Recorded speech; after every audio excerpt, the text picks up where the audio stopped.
పేదరికం లేని సమాజం టీడీపీ లక్ష్యమన్నారు ఏపీ మంత్రి నారా లోకేష్. తెలుగు జాతి విశ్వఖ్యాతి, యువగలం, శ్రీశక్తి, పేదల సేవల్లో సోషల్ రీఇంజనీరింగ్, అన్నదాతకు అండ, కార్యకర్తే అధినేత అనే 6 శాసనాలను ప్రతిపాదించారు. మారుతున్న కాలానికి తగినట్లుగా పార్టీ కూడా మారాలన్నారు. మెగా డిఎస్సీ ద్వారా 16,347 మంది కొత్త టీచర్లు రాబోతున్నారని చెప్పారు. సమాజంలో మహిళలను చులకనగా చూసే పరిస్థితి మారిపోవాలన్నారు. ఏపీ కడపలో జరిగిన టీడీపీ మహానాడులో పాల్గొన్నారు లోకేష్. ఎన్నో విజయాలు చూసాం. మనకు ప్రతిపక్షం కొత్త కాదు, మనకి అధికారం కూడా కొత్త కాదు. అధికారంలో ఉన్నా ప్రతిపక్షంలో ఉన్నా తెలుగు వాళ్ళు ఎక్కడైనా ఇబ్బందుల్లో ఉంటే మొదటిగా స్పందించిన పార్టీ ఒక తెలుగుదేశం పార్టీ. సమాజమే దేవాలయం, ప్రజలే దేవుళ్ళన్నా అన్నారు అన్న ఎన్టీఆర్.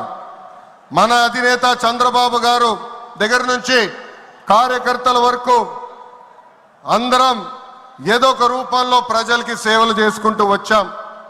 మారుతున్న కాలానికి తగ్గట్టుగా పార్టీ కూడా అడుగులు వేయాలి.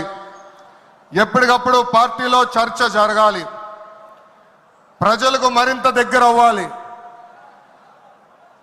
ప్రణాళికలు సిద్ధం చేసి ఆ ప్రణాళిక పైన మహానాడులో చర్చించాల్సిన బాధ్యత మనందరిపైన ఉంది. పార్టీ మరొక 40 ఏళ్ల పాటు నడిపించడానికి అవసరమైన కీలక నిర్ణయాలు మనం ఈ మహానాడు వేదికగా చర్చించాలి. తెలుగువారి ఆత్మగౌరవం పార్టీ మూల సిద్ధాంతం. దీంతో పాటు మారుతున్న ప్రజల అవసరాలు తగ్గట్టుగా పార్టీలో కీలకమైన విధానం తీసుకుని రావాల్సిన అవసరం చాలా చాలా ఉంది. కాలం మారుతున్నాయి, ప్రజల అవసరాలు మారుతున్నాయి, వాళ్ళ ఆలోచనల విధంగా మనం నడవాల్సిన అవసరం ఉంది.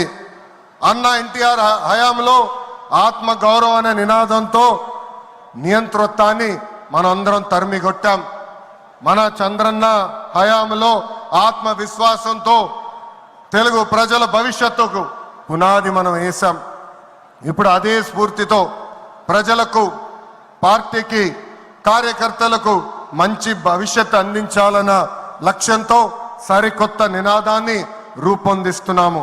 దీనికోసం 6 శాసనాలు నేను ఈరోజు మీ ముందు ప్రతిపాదిస్తున్నా. మొదటిది తెలుగు జాతి విశ్వఖ్యాతి, 2 యువగలం, 3 స్త్రీ శక్తి, 4 పేదల సేవల్లో సోషల్ రీఇంజనీరింగ్, 5 అన్నదాతకు అండగా, 6 కార్యకర్తలే అధినేత.